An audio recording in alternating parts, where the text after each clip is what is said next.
Have you ever walked into a room and just felt it? That sudden, intense feeling that every single person is staring right at you, judging your every move? Well, today, we're going to pull back the curtain on that feeling because your brain is probably getting it all wrong. Okay, let's start with a scene that I'm pretty sure we've all lived through. You're going about your day, feeling totally fine, and then bam, you catch your reflection in a shop window, and suddenly this wave of pure horror just washes over you. You realize your hair is doing something insane, or your shirt has a weird stain, and you're just convinced you've been walking around looking like a total disaster all day. You know that intense feeling of being watched and judged? It's almost like you're the star of a play you didn't know you were in. Psychologists actually have a name for this. It's your imaginary audience. It feels like you're on a stage, but guess what? The theater is empty. Your brain just locks onto one tiny flaw with, like, laser focus.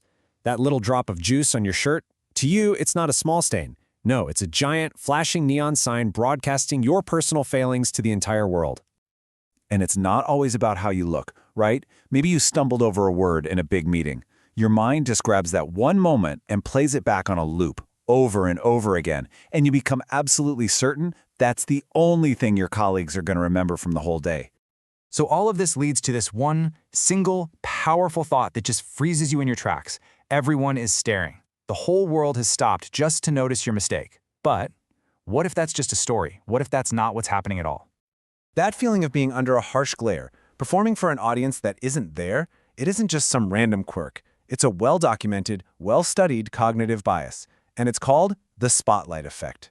So here's what it all boils down to. We are the main characters in our own movie, right? We're the center of our own universe, and because we are so aware of everything about ourselves, our thoughts, our feelings, our appearance, we just naturally assume that everyone else must be too. This is our natural egocentric bias at play, making us wildly overestimate how much anyone else is actually noticing us. And get this, the spotlight effect doesn't work alone. Think of it as part of a psychological team. It all starts with the team captain, the egocentric bias. That's just our default setting of seeing the world through our own eyes. From there, it spawns the spotlight effect, the feeling of being watched, and its sneaky partner, the illusion of transparency. That's the feeling that your internal state, like your nervousness, is totally obvious to everyone around you, like they can read your mind. So together, this trio creates this powerful but false sense of being completely exposed. Now, you don't just have to take my word for it. Psychologists have put this whole thing to the test, and the evidence, well, it's crystal clear. That spotlight we feel, it's all in our heads. Okay, so let's check out the classic experiment that really blew this whole thing wide open. Researchers had a college student wear what, at the time, was a deeply embarrassing t-shirt. We're talking Barry Manilow here. And then walk into a room full of their peers.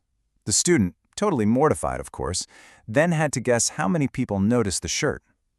After they left, the researchers went around and asked everyone else in the room what they remembered. And the results are just wow. The students wearing the shirt guessed that about half the room, 50%, noticed what they were wearing. But the reality?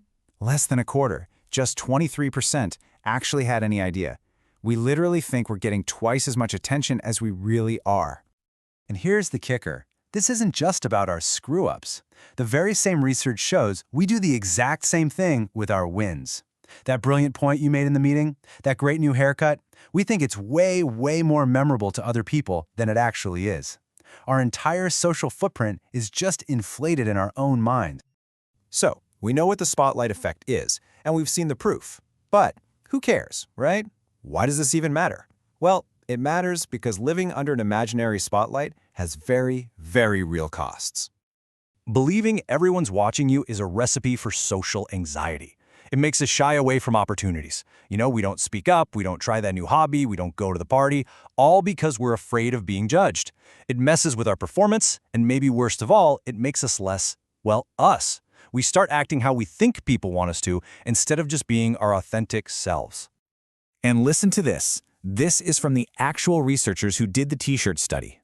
The fear of a tiny moment of embarrassment, an embarrassment that's probably not even real, causes a much deeper, much more painful feeling down the road: regret. We almost always regret the chances we didn't take far more than the ones where we fell flat on our faces. Okay, so that's the problem. Enough about that. Let's talk about the solution. How do we escape this mental prison? Let's build a practical getaway plan to finally dim that spotlight. Here's a simple 3-step mental dimmer switch you can use. First, double everything.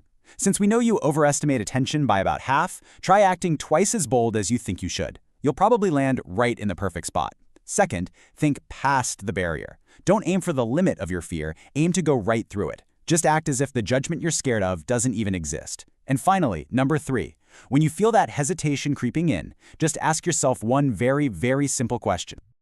That's it. That's the entire question. So? You might look a little clumsy the first time you try something new. So? A few people might disagree with your idea. So? That one little word completely deflates the long-term consequences of embarrassment because it reminds you that most of the time, there aren't any. You see, getting this isn't just about feeling a little less anxious. It's about freedom. Here's the wonderful, comforting truth. Other people are way too busy worrying about their own imaginary spotlights to be paying that much attention to yours. So the real question is, once you realize nobody's really watching, what are you finally going to do?